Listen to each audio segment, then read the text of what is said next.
Yeah, well, I think that the rules of the international system have to reflect reality, and the reality is the international distribution of power. Now, this is already multipolar. If you look at economic power, military, the United States can't dominate the world anymore, and I think this was quite evident in in. In Ukraine, because a unipolar system in which there's no dominant, which there's one dominant and there's no other poles of power.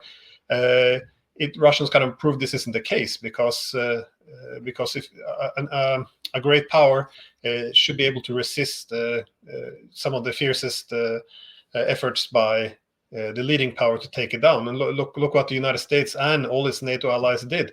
They sent all their weapons into Ukraine in order to defeat the Russians. They put all the sanctions in the world on Russia. They tried to mobilize the international community against Russia, and they failed on all counts. And there's the reason why I say that the Eurasian world order has intensified was because many countries are now very worried that they're also affected by the sanctions, secondary sanctions, the way the NATO countries effectively stole the funds of the Russian central bank. I mean, even countries like India, which is a friendly of the United States, are now beginning to diversify their supply chains. They're reducing the role of the dollar. They're using different payment systems. So they're already preparing themselves for a unipolar system. And as I forgot his name. Anyways, there's a good point that the rest of the world doesn't necessarily cheer for Russia, defeating Ukraine. Like, they haven't even supported the Russian invasion of Ukraine. But the reason why many haven't joined condemning Russia or sanctioning Russia, that means the world outside NATO, is because they don't support NATO's proxy war against Russia, which began in 2014. They see this as making the world quite intolerable. If the West was able to break Russia, this would be another effort to restore US hegemony. And sorry for a little detour, but my point is, if you have a unipolar system, one center of power creating legitimacy for ruling the world with sovereign inequality, Yeah. and on the other side you have a multipolar system, which everyone should have sovereign equality. At the moment, the Americans kind of they lost the reality of unipolarity, but they're still holding on to it. They're trying to defeat the Chinese with economic wars. They're trying to defeat Russia through Ukraine since 2014. They want to break Iran, so they're looking to destroy other poles of power and restore hegemony. Meanwhile, the other large powers, including friends of America from Turkey to India, they would like to see a multipolar system emerge. So at the moment, we're pulling the world in two different directions, and this is why we have chaos.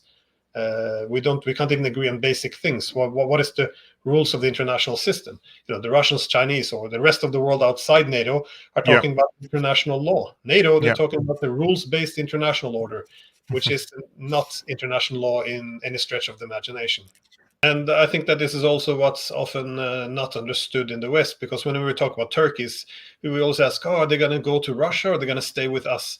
And then you look at Saudis, they're going to go to the Chinese, or they're going to stay with us? But they're not a colonial possession, and you have to understand these countries it's also not the Cold War. They're not looking which bloc to join, and that's the thing. If you look at the Chinese and Russians, they're not promoting exclusive blocs. They want to get with the Saudis, but also Iran. They want to have good relations with all the actors in the region. And if you look at the Turks, they're not looking which bloc to join. They want to they maximize their benefit by diversifying their partnerships. They want to keep good relations with the US, the Europeans, but also reach out to the Russians, the Chinese, the Iranians, and get along with all the countries in the region. Because once you lock yourself into one, once you accept these peacetime alliances, you isolate yourself from other centers of power, and you develop excessive dependence on a power which is stronger than you, which is the United States. Now they can dominate you. And so what's interesting now that this multipolar system is emerging, the Saudis, the Turks, Indians, everyone is jumping on board. Everyone is seeking to diversify their ties, except one region, and that's the Europeans. And in Europe, they see the exact opposite. The Americans tell them, cut yourself off Russian energy. And we do so. Then, now say we have to cut yourself off. The Chinese are also bad. We have to cut ourselves off Chinese technologies. okay, do that as well. So you see Europe not just weakening itself and deindustrializing, but it only has one major partner left then, which is the United States. And if you have this partnership, economic interdependence, which is asymmetrical, that is, Europe is much more dependent on US than US is on Europe. Now, from asymmetrical economic interdependence, you can extract a lot of political influence. So Europeans are now becoming so politically dependent on the US, and the ambitions for strategic autonomy or political, they call it European sovereignty, it's long gone. And this is because they boxed themselves in. They should have done the exact opposite. They should have reached out to Russia, China, India, Iran, try to set up proper relations with all of them, but they let themselves bully by the United States. And now, as Macron would say, they're vassals of America.